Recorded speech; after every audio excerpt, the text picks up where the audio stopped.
નમસ્કાર મિત્રો, સ્વાગત છે તમારું મધરસ વાર્તા ચેનલમાં। આજે આપણે સાંભળવા જઈ રહ્યા છીએ નરસિંહ મહેતા અને શામળાનો ચમત્કાર।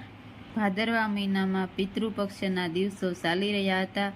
ભક્ત નરસિંહ મહેતાજીના પિતાનું શ્રાદ્ધ કરવાનો દિવસ આવ્યો, પરંતુ ઘરમાં ભારે તંગી હતી। ઘી, સામાન, પૈસા કશું જ ન હતું। નરસિંહ મહેતા પોતાના પત્ની માણેકબાઈને કહેવા લાગ્યા કે આપણે પિતાજીનું શ્રાદ્ધ કરવું છે, પરંતુ ઘરમાં કાંઈ નથી। વળી બોલ્યા કે ચિંતા ન કરો, શામળાજી કોઈને કોઈ નિરાશ નથી કરતા। હું ઘી લેવા બજારમાં જઈશ। નરસિંહ મહેતા ઘી લેવા માટે બજારમાં ગયા, પરંતુ દરેક દુકાનવાળા પૈસા વગર ઘી આપવા તૈયાર ન હતા। અંતે તેઓ એક વૈષ્ણવજનની દુકાન પર ગયા। દુકાનદાર ભક્તિભાવથી ભરેલો હતો। તેમણે નરસિંહજીને કહ્યું કે ભગતજી, જો તમે અહીં એક ભજન ગાશો તો હું તમને તપેલી ભરીને ઘી આપી દઈશ।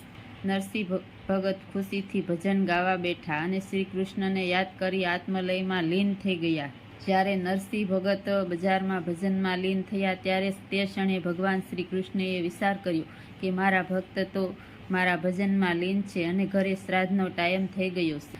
તેથી તે નરસિંહનું રૂપ લઈ ઘરે આવ્યા। માણેકબાઈ, તમે આ ઘી અને સામગ્રી લઈ અને શ્રાદ્ધનું ભોજન તૈયાર કરી દો, એટલે હું કુળગોરને બોલાવી લાવું। માણેકબાઈએ બધું તૈયાર કર્યું। ભોજન બન્યું અને બ્રાહ્મણોને આમંત્રિત કરી શ્રાદ્ધ ખૂબ ભવ્ય રીતે પૂર્ણ થયું। થોડા સમય પછી નરસિંહ મહેતા ઘરે આવ્યા અને આશ્રયમાં પડી ગયા। તેમણે પત્નીને પૂછ્યું કે આ બધું ઘી અને પ્રસાદ ક્યાંથી આવ્યું? શ્રાદ્ધ તો પૂરું થયું નથી। માણેકબાઈ હસીને બોલ્યા, તમે થોડા સમય પછી આવ્યા હતા અને બધું સામગ્રી આપી મને કહ્યું હતું કે શ્રાદ્ધની શરૂઆત કરી દો। ત્યારે નરસિંહ મહેતા સમજી ગયા કે એ તો શ્રી કૃષ્ણ સ્વયં હતા। તેમની આંખોમાં આંસુ આવી ગયા અને માણેકબાઈને કહ્યું કે તેઓ ક્યાં ગયા? તો માણેકબાઈએ કહ્યું કે તે તો દામોદર કુંડે નાવા ગયા છે, હમણાં આવશું એમ કહીને ગયા છે। ત્યારે નરસિંહ મહેતા પાછળ દામોદર કુંડે ગયા અને ભગવાનને ઘરે તેડી આવ્યા। પછી મહેતા, મહેતી અને ભગવાન શ્રી કૃષ્ણે ભેળા બેસી જમ્યું, ભોજન કર્યું।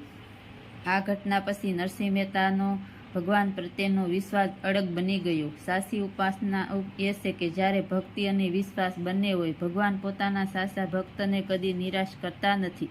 શ્રાદ્ધ, તર્પણ અને દાનમાં ભાવનો મહિમા સૌથી મોટો છે।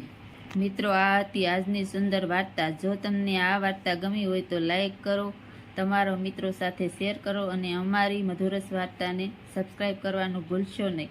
ફરી મળશું નવી વાર્તા સાથે। જય શ્રી કૃષ્ણ।